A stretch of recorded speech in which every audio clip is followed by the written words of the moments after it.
ہستیاں بھی گزری ہیں کہ 20-20 سال تک گناہ لکھنے والے فرشتے کو ان کے گناہ لکھنے کا موقع نہیں ملا.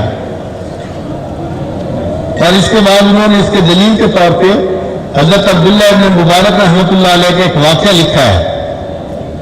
المرأۃ المتکلمۃ بالقرآن، ایک عورت جو قرآن مجید کے الفاظ سے گفتگو کرتی تھی.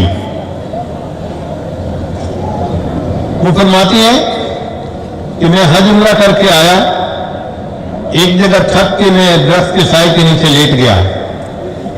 جب میری آنکھ کھلی تو میں نے دیکھا کہ کوئی اور سوار سواری کے اوپر قریب ہے.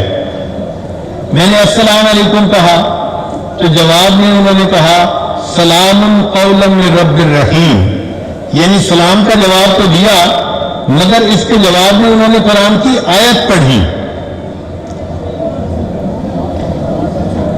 وہ کہتی ہیں کہ میں بڑا حیران ہوا. بہرحال میں نے اس سے پوچھا کہ بھئی آپ کون اور یہاں کیسے؟ تو ایک عورت کی آواز آئی، اس نے کہا من یضلل اللہ فلا ہادی لہ. میں سمجھ گیا کہ یہ راستہ بھول گئی ہے اور اب یہ مجھ سے راستہ پوچھنا چاہتی ہے. میں نے اس سے پوچھا کہ آپ کہاں سے آ رہی ہیں؟ اس نے کہا وَأَتِمُّ الْحَجَّ وَالْعُمْرَةَ لِلَّهِ. میں سمجھ گیا یہ حج عمرہ کر کے آ رہی ہے.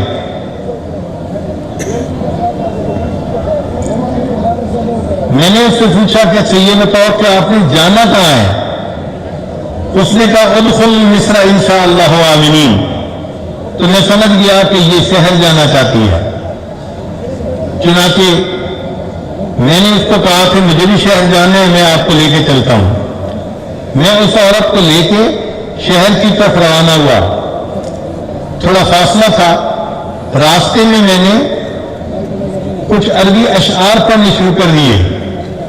جب میں نے اشعار پڑھے تو اس عورت نے کہا فَقْرَؤُوا مَا تَيَسَّرَ مِنَ الْقُرْآنِ، کہ اگر تمہیں کچھ پڑھنا ہی ہے تو اللہ کے بندے اللہ کا قرآن پڑھو. کہتے ہیں مجھے شرم بھی بہت آئی اور میں نے قرآن پاک پڑھنا شروع کر دیا. جب شہر قریب آیا تو میں نے اس سے پوچھا کہ شہر میں آپ کا کوئی ہے عزیز اقارب میں سے؟ اس نے کہا المال والبنون زینت الحیات الدنیا. تو میں سمجھ گیا کہ اس کے بیٹے ہیں یہاں پر. میں نے پوچھا اچھا بتائیں آپ کے بیٹوں کے نام کیا ہیں؟ اس نے کہا ابراہیم و اسماعیل و اسحاق. تو میں سمجھ گیا کہ 3 بیٹے ہیں اور ان کا نام ابراہیم، اسماعیل اور اسحاق ہے. جب میں شہر میں پہنچا جہاں قافلہ رکا ہوا تھا تو میں نے تینوں بچوں کے نام لے کر پکارا تو 3 بچے بہت زیادہ ان کے چہروں پہ نیکی کا نور. وہ آئے، وہ اپنی والدہ کو تلاش کر رہے تھے. چنانچہ جب والدہ سے ملے تو بہت خوش ہوئے. تو ان کی والدہ نے ان کو کہا وَيُطْعِمُونَ الطَّعَامَ. چنانچہ ان بچوں کے پاس جو کچھ کھانا تھا انہوں نے فوراً پیش کر دیا. وہ کہتی ہیں کہ میں نے بھی کھانا کھایا اور کھانا کھانے کے بعد میں نے ان کا شکریہ ادا کیا. تو جب میں نے شکریہ ادا کیا تو عورت نے آیت پڑھی انما نطعمکم لوجہ اللہ لا نرید منکم جزاء ولا شکورا.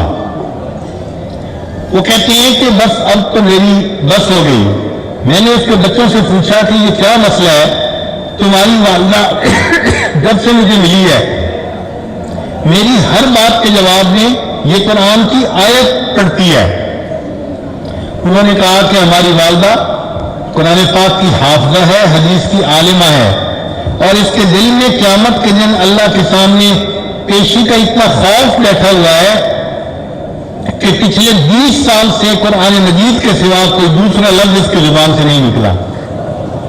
آپ ذرا غور کیجئے، اگر اس امت میں ایسے بھی لوگ قیامت کے دن کھڑے ہوں گے کہ جن کی زبان سے 20 سال تک قرآن پاک کے سوا کوئی دوسرا لفظ نہیں نکلا ہوگا اور وہاں ہم جیسے بھی کھڑے ہوں گے، کسی کی غیبت کی، کسی کو الٹے سیدھے الفاظ کہے، کسی کو کمینہ کہا، کسی کو ذلیل کہا، تو سوچیں ہمارا قیامت کے دن کیا ہوگا.